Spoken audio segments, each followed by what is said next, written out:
shotgun like KYK. Roll through.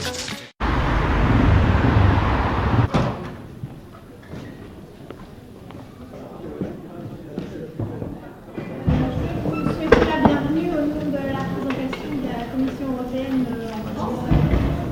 Ce dialogue citoyen avec la Commission européenne, Madame Malmström, et le secrétaire d'État du commerce extérieur, Monsieur Fekl, que je remercie.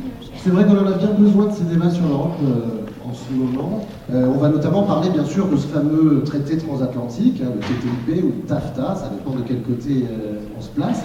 Avec vous, Madame la Commissaire, avec vous, Monsieur le Secrétaire d'État, parce qu'avant de passer la parole à la salle, c'est l'heure de votre portrait, un portrait qui va être dressé probablement comme peut-être on l'a jamais fait. Bonjour à toutes, bonjour à tous. Bonjour Madame Malmström, bonjour Monsieur Fekl. Nous tenions tout d'abord, au nom de l'association Dauphine Discussion Débat et de l'Université Paris-Dauphine, à vous remercier ce soir d'être parmi nous ce soir. Madame Malmström, vous êtes, pour commencer, née à Stockholm en 1968. Vous avez ensuite grandi entre la France et la Suède, puis travaillé en Espagne et en Allemagne. 9 années plus tard, Monsieur Fekl, vous venez au monde. Vous grandissez quant à vous entre Berlin et Paris. Parcours assez classique, classe préparatoire à Henri IV, ENS Lyon, Sciences Po Paris puis l'ENA. Vous êtes décidément un original.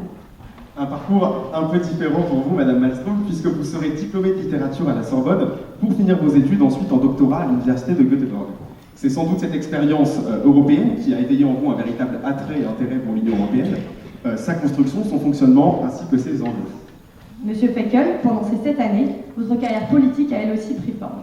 Puisque vous entrez au Parti Socialiste en 2001, vous vous rapprochez de Bertrand Delanoë, de Pierre Moscovici ainsi que d'un certain Dominique Strauss-Kahn.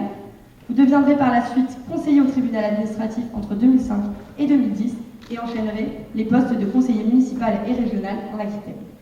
Madame Malmström, lorsque Wilders, un extrémiste néerlandais, vous qualifie de gauchiste hippie, vous en rigolez, vous n'hésitez pas à répondre aux attaques à votre encontre. Nous doutons donc que le débat avec Matthias Fekl, qui ne démord pas lorsqu'il se trouve devant une Assemblée nationale en pagaille, sera très rude. Il est donc, pour nous, le temps de laisser la parole à Monsieur Roiran.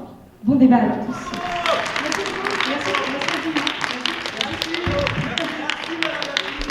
Merci, Monsieur le Ministre.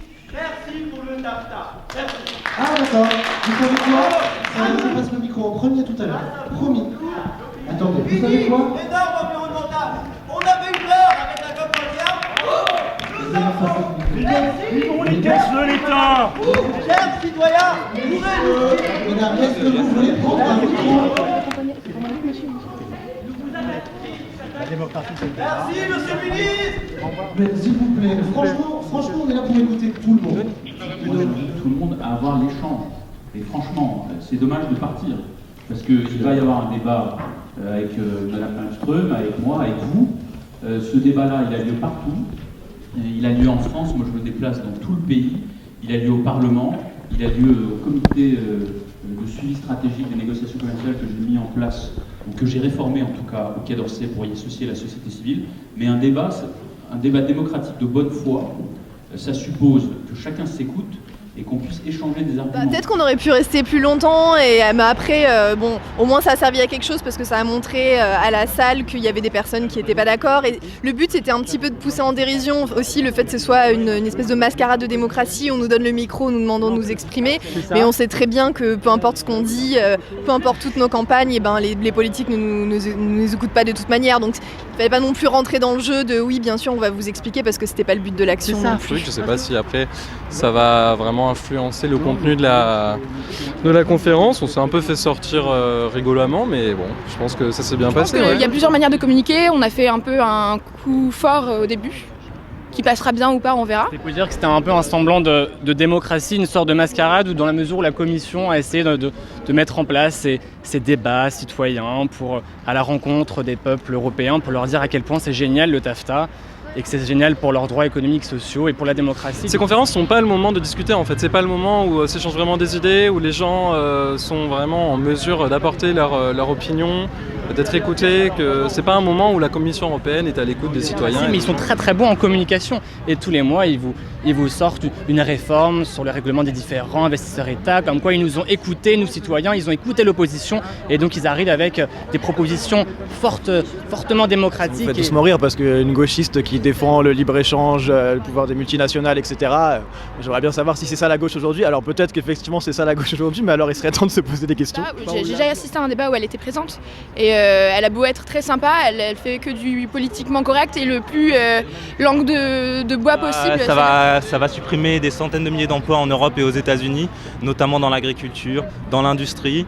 En gros, on va avoir des grandes multinationales qui vont réussir à se gaver, mais par contre, sur tout ce qui est petites PME, entreprises d'économie sociale et solidaire, il va y avoir des grandes difficultés parce qu'elles n'arriveront pas à être assez compétitives face aux multinationales qui auront les normes pour elles. Voilà. Une des principales craintes qu'on pourrait avoir, c'est la justice à deux vitesses qui va s'instaurer avec la possibilité pour les entreprises